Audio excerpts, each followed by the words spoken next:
৫ই আগস্ট বাংলাদেশ আওয়ামী লীগ সরকারের পতন হয়েছিল। এয়ারপোর্ট থেকে তাৎক্ষণিকভাবে এয়ারপোর্ট বন্ধ করা হয়েছিল, আপনাদের খেয়াল আছে তো? যেন কোনো এমপি মন্ত্রী বাংলাদেশ ছেড়ে পালাতে না পারে। তো কয়েক ঘন্টা পরে আবার সেটা খুলে দেওয়া হলো। এরপর আমরা দেখলাম ঢাকাতে আমাদের যে শাহজালাল এয়ারপোর্টে আছে সেখানে পলক থেকে শুরু করে অনেকে আটক হলেন। আবার আমরা শুনছিলাম যে আরাফাতও আটক হয়েছেন, পরবর্তী সময় তার কোনো হদিস পাওয়া যায়নি। যাই হোক, তো এই যে দীর্ঘ সময়ের মধ্যে আমরা আরেকটা তথ্য শুনলাম, ওই ঘটনার পর আমাদের সেনাপ্রধান বলছিলেন যে ক্যান্টনমেন্টে প্রায় ৬০০+ মানুষ আশ্রয় নিয়েছেন। তো তারা কারা? তারা হচ্ছে আওয়ামী লীগ সরকারের সাথে কানেক্টেড এমপি মন্ত্রী বা প্রশাসনের বিভিন্ন উচ্চ পর্যায়ে থাকা বা আইন শৃঙ্খলা বাহিনী, বিভিন্ন বাহিনীর যারা আছেন তারা, যাদের জীবন রিস্কে ছিল। এখন এই ৬০০ মানুষ আসলে কোথায়? গতকালকে হাসনাত প্রশ্ন করতেছিল যে এই মানুষগুলো কোথায় গেছে। তবে এদের কিছু যে যুক্তরাজ্যে গেছে, কিছু যে বাংলাদেশ ছেড়ে পালাই গেছে, এটা কিন্তু আজকে আমরা একটা আই উইটনেস বা এভিডেন্স হিসাবে সামনে চলে এলো। দর্শক, গতকালকে ছিল ঐতিহাসিক ৮ই ডিসেম্বর, মানে আমাদের জন্য ঐতিহাসিক না, আওয়ামী লীগের জন্য। ৫ই আগস্ট সরকার পতনের পর প্রথমবারের মতন নিজেদের নেতা কর্মীদের নিয়ে বিশাল একটা সমাবেশ করেছে বাংলাদেশ আওয়ামী লীগ। আর সেখানে প্রধান অতিথি হিসাবে বক্তব্য রেখেছেন সাবেক প্রধানমন্ত্রী শেখ হাসিনা। এখন এটা ফিজিক্যালি কোনো প্রোগ্রাম ছিল না, ভারতে বসেই প্রযুক্তির সহায়তা, মানে ভার্চুয়ালি যে প্রোগ্রামগুলো আমরা এতদিন দেখছি, তারেক রহমান বিদেশ থেকে ভার্চুয়ালি বক্তব্য দিতেন, এখনো দিচ্ছেন, ওই স্টাইলই ভারত থেকে যুক্তরাজ্যে তিনি নেতাকর্মীদেরকে উজ্জীবিত করেছেন। বিকেলে ইস্ট লন্ডনের ইমপ্রেশন ভ্যানু হলে দলীয় নেতাকর্মীদের সাথে ভার্চুয়াল সমাবেশ করেছেন শেখ হাসিনা। সেখানেই সেই সরকারের মন্ত্রী, প্রতিমন্ত্রী, এমপি এবং সাবেক এক মন্ত্রিপরিষদ সচিবকেও উপস্থিত থাকতে দেখা গেছে।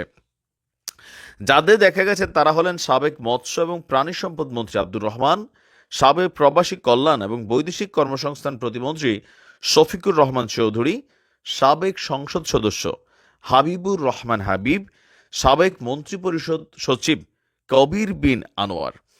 তো সেখানে যে প্রোগ্রামটা ছিল, প্রোগ্রামের মেইন এথিক্স বা ইস্যুটা ছিল যে আপনার এই মুহূর্তে বাংলাদেশে যা ঘটছে বা আওয়ামী লীগের আগামী দিনগুলোতে কি করণীয়, সেই বিষয়ে শেখ হাসিনা দলীয় নেতাকর্মীদের সাথে তিনি মত বিনিময় করেছেন।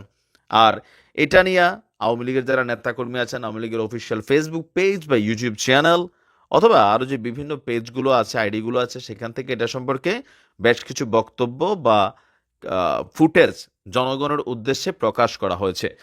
তো সেখানে তিনি বরাবরের মতনই ক্ষমতায় থাকাকালীন যেমন ডক্টর ইউনূসের প্রতিদিন ৩ বার পদ্মায় টুস করে চুবানোর চেষ্টা করতেন, ওইরকম কিছু বক্তব্যই ছিল। এর পাশাপাশি সরকার পতনের পেছনে কিভাবে একটা পরিকল্পনা করা হয়েছে, এগুলো নিয়েও দলীয় নেতাকর্মীদেরকে তিনি ব্রিফ করেছেন। এর পাশাপাশি আগামী দিনে আওয়ামী লীগের রাজনীতিতে কি করা উচিত, ইউরোপে যারা বসবাস করছেন তাদের কিভাবে মুভমেন্ট করা উচিত, বাংলাদেশে যারা আছেন তাদের কিভাবে মুভমেন্ট করা উচিত, নানান ধরনের পরামর্শ তিনি দিয়েছেন। তবে ইউরোপে যারা বসবাস করছেন তাদের উপরে সম্ভবত গুরু দায়িত্বরা দিয়েছেন যে যে দেশে বসবাস করে ওই দেশের সরকারের সাথে ভালো সম্পর্ক রাখতে, মানবাধিকার সংগঠনগুলোকে আপনার বাংলাদেশে কি ঘটছে সেগুলো সম্পর্কে ইনফরমেশন দিতে, সেই দেশের এমপিদের কাছে বাংলাদেশ নিয়ে কথা বলতে, তাদের পার্লামেন্টে যেন বাংলাদেশ ইস্যুটারে ফোকাস করে। কারণ আমরা বাংলাদেশের যে রাজনীতিটা, এটা কিন্তু আমাদের বাবা, তারপর হচ্ছে পরদাদা, মানে মার্কিন যুক্তরাষ্ট্র এবং ইউরোপীয় ইউনিয়নের হাতে কিন্তু অনেকটা ছেড়ে দিয়েছি। মানে বিশেষ করে এশিয়ার এই দেশগুলোতে তাদের একটা প্রভাব প্রতিপত্তি কিন্তু আছে। কিন্তু মজার আরেকটা বিষয় হচ্ছে, যখন যেই সরকার ক্ষমতায় থাকে তারা বলে যে দেখো, বিদেশে বসে দেশের বিরুদ্ধে ষড়যন্ত্র। আওয়ামী লীগ সারা বছর এগুলো বলছে না? বলছে তারেক রহমান সম্পর্কে, বা আমরা যারা কথা বলতাম অনেকের বিরুদ্ধে কিন্তু এগুলো হয়েছিল।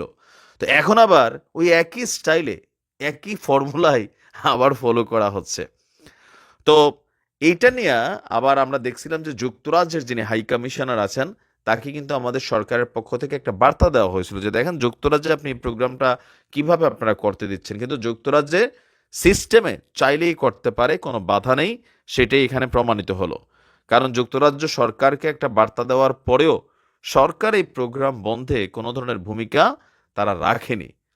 তো সবকিছু মিলিয়ে শেখ হাসিনা নতুনভাবে তার রাজনীতিকে ফিরাতে চাচ্ছেন। তবে কেউ কেউ বলছেন ওনার যে বয়স হয়ে গেছে, সম্ভবত তিনি যদি আর ২, ৪, ১০ বছরও বাঁচেন, আওয়ামী লীগ ২, ৪, ১০ বছরও বাংলাদেশের রাজনীতিতে কামব্যাক করতে পারবে না। হ্যাঁ, একটা সময় হয়তো আওয়ামী লীগ ফিরে আসবে, তবে এখনকার এই যে মন্ত্রী এমপি যারা দীর্ঘদিন যাবৎ ক্ষমতায় থাকাকালীন মানে ওয়ান কাইন্ড অফ বাংলাদেশকে কি ভাবতো, আমার কাছে মাঝে মাঝে মনে হয় এই যে হাসান মাহমুদ, মানে ক্যামেরার সামনে এত মিথ্যা বলতো দিন রাত। এই যে আসাদুজ্জামান সাবেক স্বরাষ্ট্রমন্ত্রী, আমি ওনারে কালামাগুর বলি, কারণ এই একটা লোক পুলিশে দিয়া যেই ধরনের অপকর্ম করাইছে, পুলিশের যে কোনো অপকর্মকে সাফাই গাইছে, আবার এখন সেই পুলিশ নিয়েই মানে নানান ধরনের বক্তব্য কিন্তু এই মানুষগুলোই বলছে।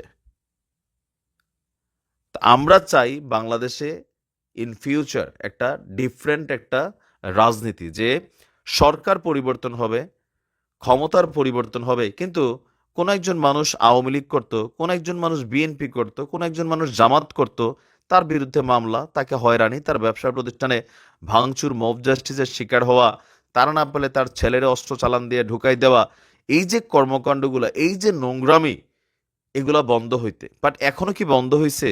এখনো হয় নাই। এখনো বাংলাদেশের বিভিন্ন জায়গায় বিএনপি ক্ষমতা এখনো আসে নাই। ইন ফিউচার ক্ষমতায় আসবে, কিন্তু থানা পুলিশ এলাকার ভিতরে একটা ঘটনা হলে ওই বিএনপির সভাপতিরে ফোন দেয় কেন? তিনি কি সরকারের লোক? তিনি একটা দলীয় পদ পদবি পাইয়া বসছেন। এই যে চাটুকারিতা, এই যে দালালিপানা, এগুলো থেকে পুলিশকে যেমন বের হইতে হবে, আমাদের রাজনৈতিক নেতাদেরকেও মানে এগুলো থেকে বের হয়ে আসতে হবে।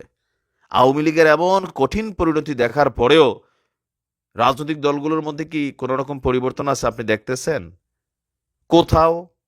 একদম হাই কমান্ডে আছে। আমি তারেক রহমান সাহেবকে দেখি পরিবর্তিত রাজনীতির একটা বাতাস তিনি ডাকছেন।